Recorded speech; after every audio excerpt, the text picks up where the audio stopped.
Radijski misijon, mali misijonski nagovor. Jani Družovec, vodja pastoralne službe v mariborski nadškofiji.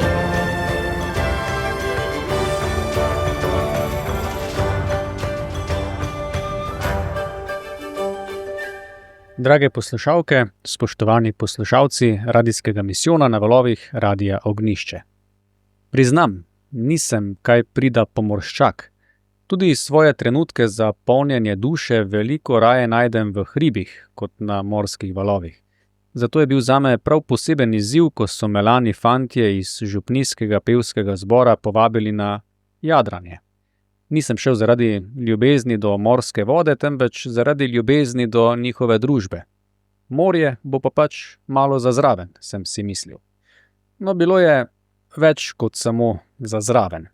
Svoj jadralski krst sem doživel že prvi dan, saj nas je močan veter v kombinaciji z dežjem in res močnimi valovi tako premetaval, da je dobršen del posadke vztrajno praznil vsebino svojih želodcev čez rob palube. Za nameček se nam je na odprtem morju pokvarilo še krmilo in kar nekaj časa in iznajdljivosti je bilo potrebno, da smo zadevo popravili in se nato po dolgih in napornih urah končno prebili do kopnega in se zasidrali v pristanišču. Naslednje jutro pa, kot da bi obrnil ploščo.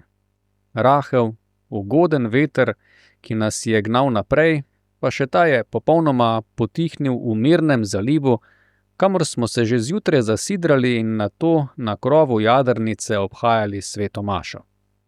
Prav vsi fantje so kasneje povedali, da jim je ta maša ostala najbolj v spominu. Za pridigo skoraj nisem imel besed, pa saj res niso bile potrebne, saj nas je rahlo šumljanje morskih valov nagovarjalo veliko bolje. In tja, v tisti zalivček, je na krov naše jadrnice prišel Jezus v Evharistiji. On je bil tisto sidro, ki nas je držalo na pravem mestu. Okrepčani z njegovo besedo in njegovim telesom smo odjadrali v nov dan, veliko mirnejši od prejšnjega. Kot romarji upanja, kristjani plujemo čez valove svetega leta. Spremlja nas prav simbol sidra, ki predstavlja naše upanje in gotovost. Kakor si mornarji ne morejo predstavljati ladje brez sidra, tako si kristjani ne moremo predstavljati našega življenja brez Kristusa, ki je naše upanje. Veter, nalivi in valovi neizogibno pridejo.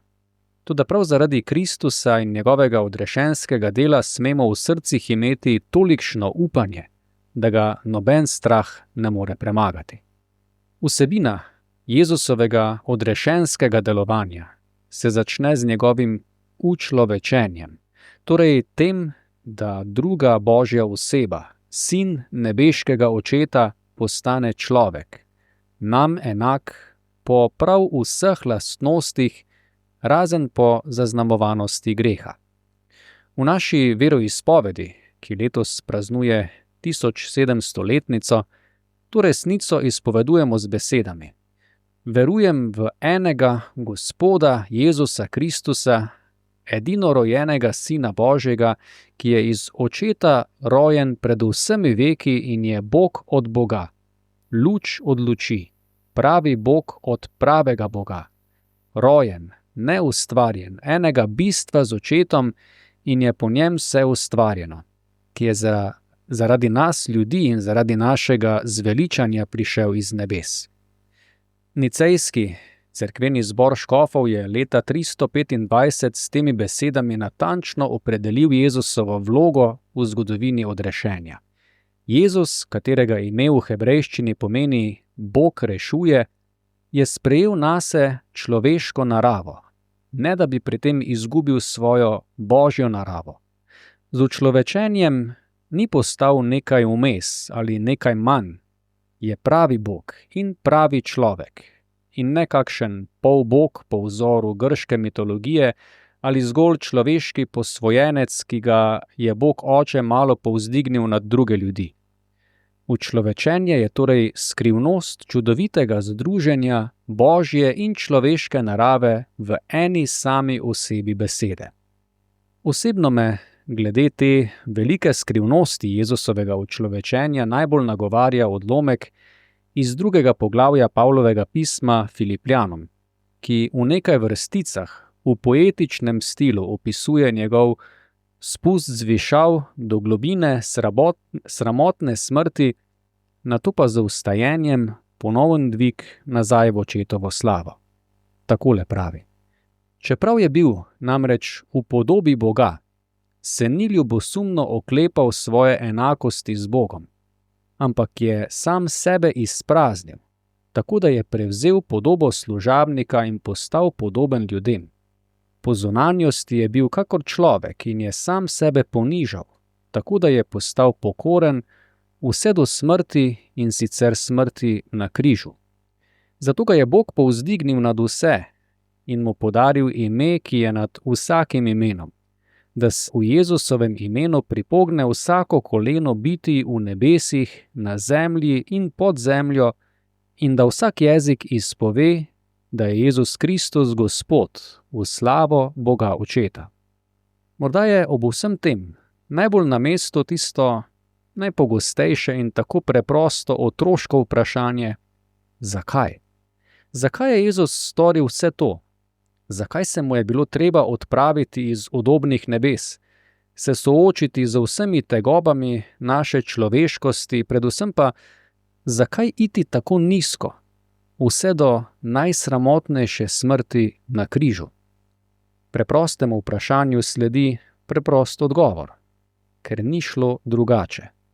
Ker je namreč prvi človek z grehom odpadel od Boga, se odrekel življenju in luči, je padel v temo in smrt. Po človeških merilih bi Bog takrat lahko mirno zamahnil z roko nad propadlim projektom, naredil križ in šel dalje, kot lončar, ko uvidi, da iz te gline ne bo nič, pa zato raje vzame drugo. A Bog tega vendarle ni mogel storiti. Ker je človeka, ki ga je ustvaril po svoji podobi, tako ljubil, nad njim ni mogel obupati. In edini način, da ga je lahko rešil te izgubljenosti, je bil v tem, da je tudi sam postal človek. Človek se sam namreč nikakor ni mogel rešiti, saj je vsa narava zaznamovana s posledicami izvirnega greha. Moral je torej priti nekdo od zunaj, nekdo, ki se ga ta madež ni dotaknil. Samo brezmadežna božja narava je namreč lahko izmila madež tega greha in našo človeško naravo z daritvijo na oltarju križa oprala krivde. Zaradi nas in zaradi našega zveličanja je prišel iz nebes. Tako je bila po Jezusovem učlovečenju, nato pa po njegovem trpljenju, smrti in vstajenju dosežena sprava z Bogom, ki je ljudje sami nismo zmožni doseči. Ta sprava je neskončno več kot kakšen mirovni sporazum na papirju. Po tej spravi, ki se za vsakega posameznika udejanji po zakramentu krsta, smo postali nova stvaritev. Ne obnovljena, ne malce pokrpana, temveč nova stvaritev. Skupaj s Kristusom sem križan, ne živim pa več jaz, ampak Kristus živi v meni, se raduje Pavel v pismu Galačanom. Staro je minilo, glejte, nastalo je novo. Kaj je namreč ena od največjih razlik krščanstva v primerjavi z drugimi verstvi?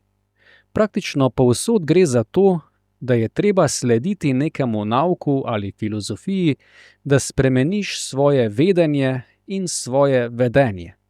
Dober budist torej odkrije in sledi poti 8 stopenj. Musliman se hoče podrediti volji Allaha in k temu vabi druge.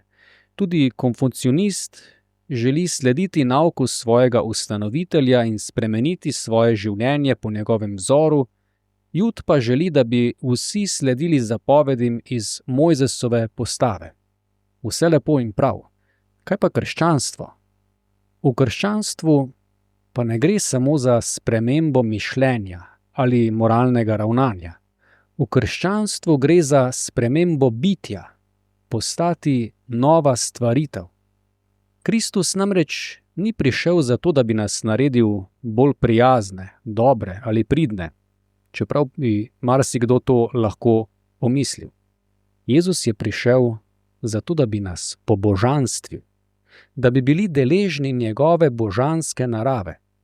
Moralna prenova kot posledica tega je čisto na mestu in hvalevredna, seveda. Ni pa to bistvo krščanstva. Bistvo je v tem, da je Bog po svojem sinu svet spravil s seboj. V tej povedi je vsa naša doktrina. To, da je Bog po svojem sinu svet spravil s seboj, ne pomeni, da ga je samo moralno izboljšal, temveč, da je svet pritegnil v svoje življenje, ga pobožanstvil. Zato cerkveni očetje tolikokrat ponavljajo: Bog je postal človek, da bi mi postali božji. To pa je bistveno drugače od vseh drugih verskih naukov, ki želijo človeka le poboljšati. Ne, v Kristusu smo postali nova stvaritev. Tudi Evharistija torej ni zgolj lep simbol, ki nas ob prejemu malce spomni na Jezusa in spodbudi, da bi bili moralno boljše osebe. Sicer ja, hvala Bogu, če se to zgodi, toda Evharistija je Jezusovo telo in kri, ki jo uživamo pod zakramentalnima podobama kruha in vina. Zakaj? Zato, da bi se mogli upodobiti po njem, se spreminjati vanj. Spreminja se torej naše celostno bistvo, naša narava in ne zgolj naše vedenje, naše obnašanje. Postajam po bistvu spremenjena oseba, ko uživam Kristusovo telo in kri. Temu je namenjena ta skromna popotna hrana. Med nami je torej Jezus Kristus, luč očetove luči, pravi Bog in pravi človek. Bodimo zasidrani v njem, ki nam daje svojo besedo, svoje telo in svojo kri. Naj naše molitve, poleg prošenj, redno spremlja predvsem globoka hvaležnost, da je zaradi nas in zaradi našega zveličanja prišel iz nebes. Radijski misijon od 6. do 12. aprila. Gospod, pomnoži nam vero.